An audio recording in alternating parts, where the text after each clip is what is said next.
If mistakes in my life were collected and collaborated and arranged into a series of episodes, this particular mistake would be named the Younger Brother, Angry Mother, Christmas Sex Doll Bad Decision.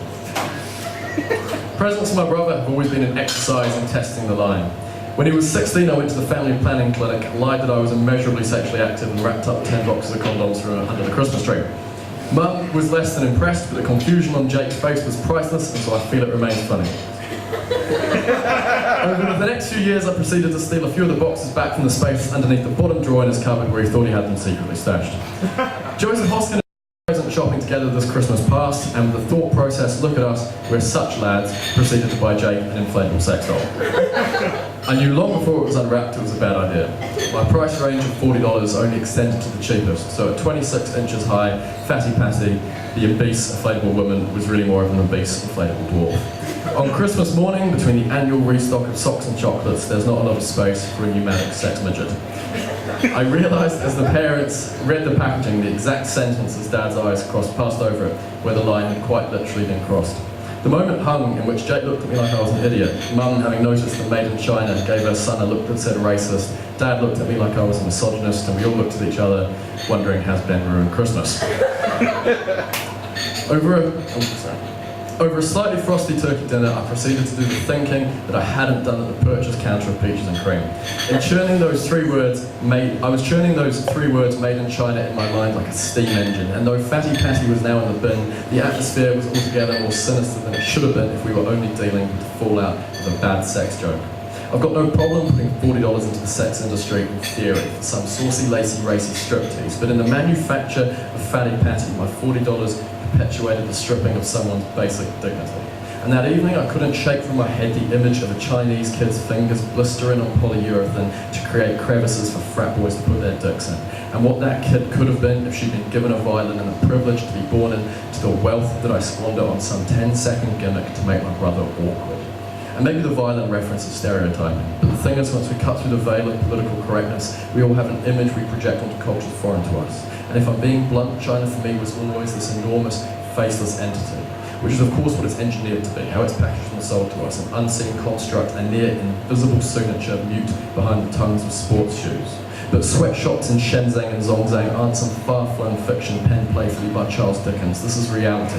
It's reality for a group of people who are the grinding gears in the engine room of humanity. And then we as a society, be it actively, passively, or systematically, put our morality on hold and ask not to be told about the effective slaves ranked row after row in threadbare clothes and hailing latex fumes from the Western world's dildos. That's fucked, and not in a good way.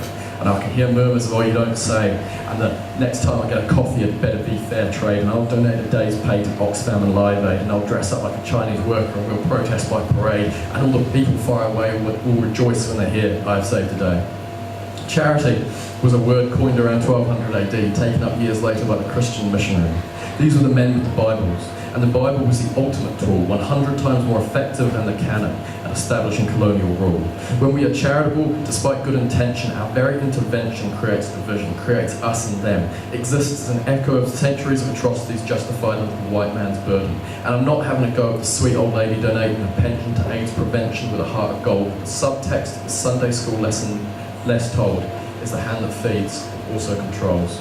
It's based on the idea that without us, these people will be more fucked, that Adidas and Apple can justify the sweatshop.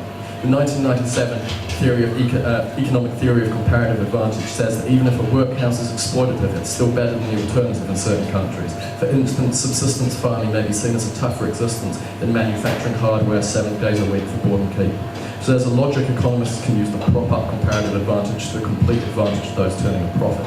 And they'll never ever stop it so long as a change in time zone also means a change in moral codes. Because the very concept of a comparison implies a process of dehumanization. That is to say, a Western wage can only be conferred on a Westerner. Those in China should therefore receive something less than, say, $3 a day. That should be enough. Thank God we're here. What would they have to do without us? It's easy to see Chinese work teams as a world apart and then not regard them properly as human, which, like it or not, we do, man. And it's why the adverts that appeal for our charity to help Asiatic children are thematically indistinguishable from the adverts appealing to help, say, battery-caged livestock. And then our greatest trick is to forgive ourselves for the offence under the pretense of ignorance. For the first time last Christmas, I put my mind to a day in the life of the guy that made Fatty Patty.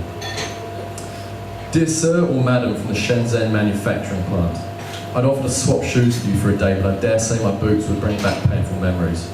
And while doing up the laces on my runners, I remember we're all of the same race, and the head start I've had on you seems incredibly unfair.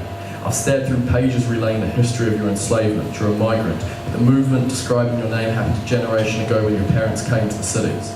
You're the second generation. You've been designed, you've been brought into creation to restock the second generation of iPods, and I'm sure you'd scoff to hear it, but there are a lot of people here who would claim not to be able to live without the iPod, and it's in the hour before I nod off to sleep each night I've been thinking about our differing definitions of life and death.